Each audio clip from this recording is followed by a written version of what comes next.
Hey friends, welcome back. Today, I want to talk about something that affects every single one of us, change. Because in the last video, if you saw it, I encouraged you to give up or drastically reduce your sugar intake, which is a huge change. And change isn't easy, but it can be simple.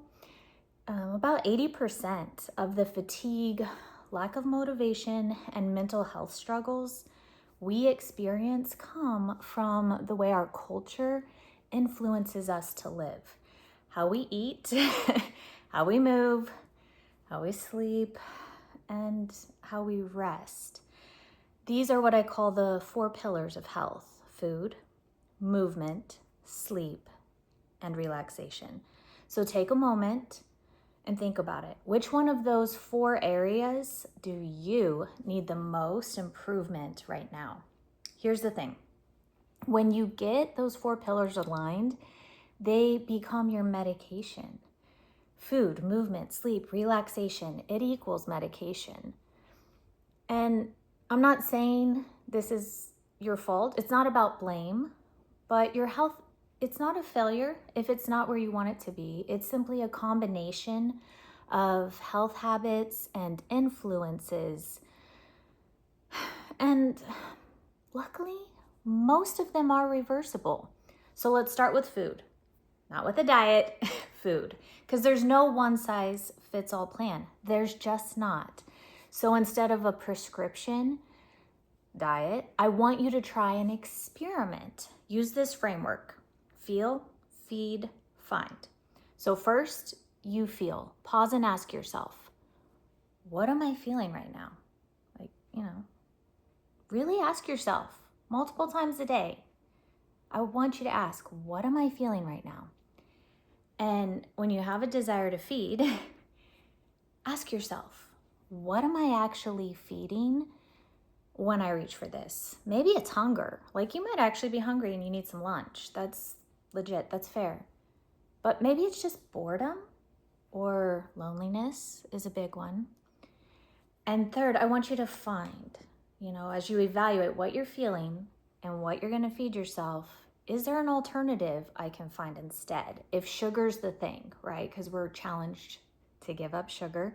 So when you want it, when you're craving it, when you're reaching for it, is there anything else you can use to substitute it?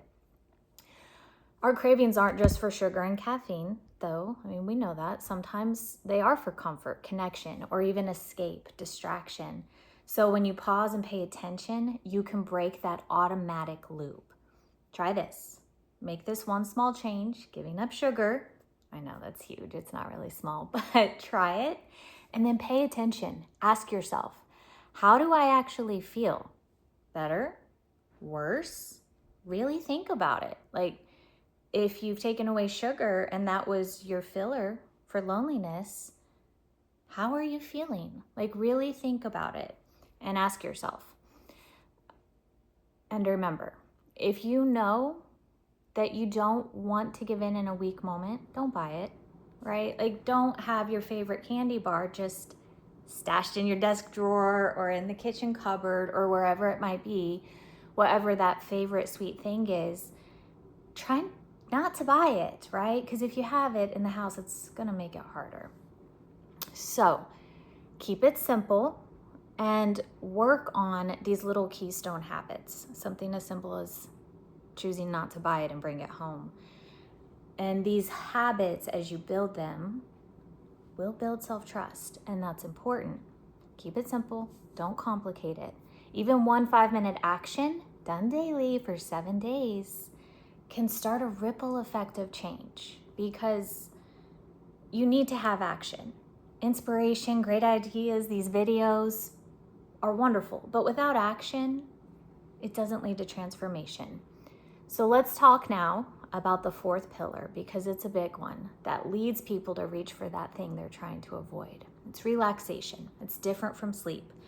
Relaxation is really about stress, and here's the reality. The World Health Organization calls stress the number 1 epidemic of the 21st century.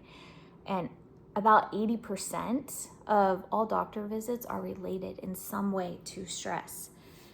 And stress shows up everywhere in poor sleep, junk food choices, lack of movement. It causes inflammation and illness. And keep in mind, your body's stress response is designed to protect you. But when it's constantly triggered, it keeps you stuck in survival mode. And we start experiencing life through the lens of stress, not peace. And that's one of the most powerful practices you can develop becomes daily solitude, because intentional time with yourself and your creator, for me that would be God, but whatever that is for you, you need to spend some time with yourself and with God. You could take a walk, write in your journal, breathe deeply, meditate. We'll talk a lot about meditation. It's super helpful and important. So, have solitude. Allow for that moment of awareness, because solitude will bring it. Think of it this way. Your body has a thermostat, and to change the temperature, you have to know what it's set to, right? Be the thermometer and the thermostat in your body.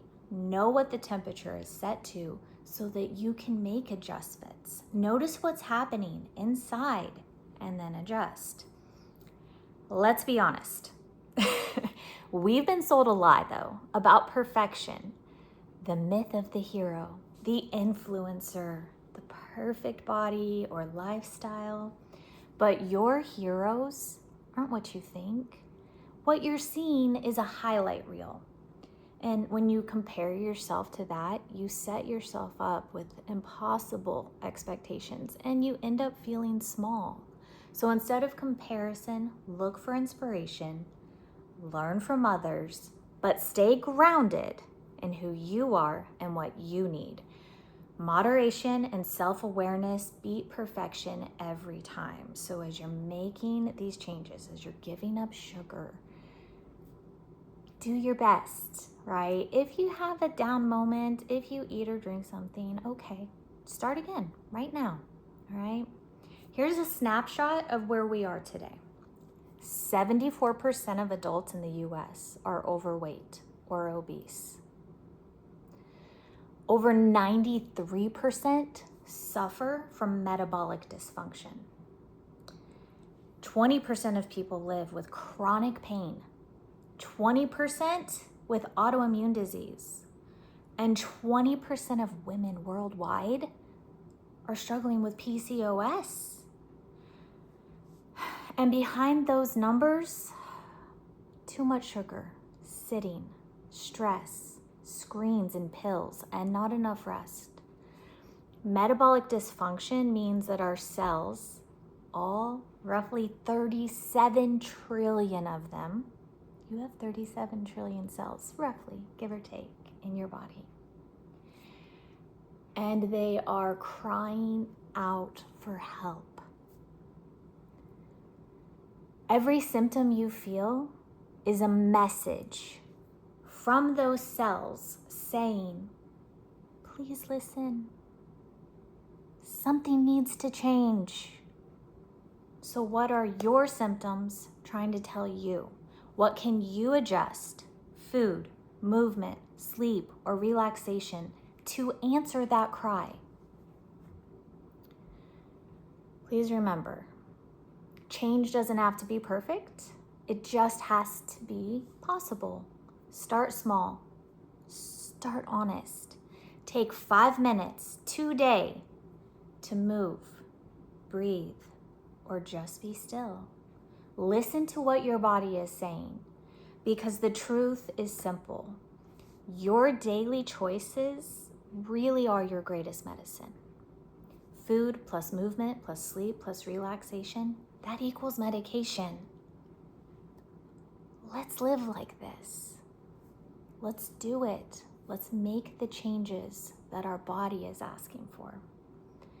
See you in the next video.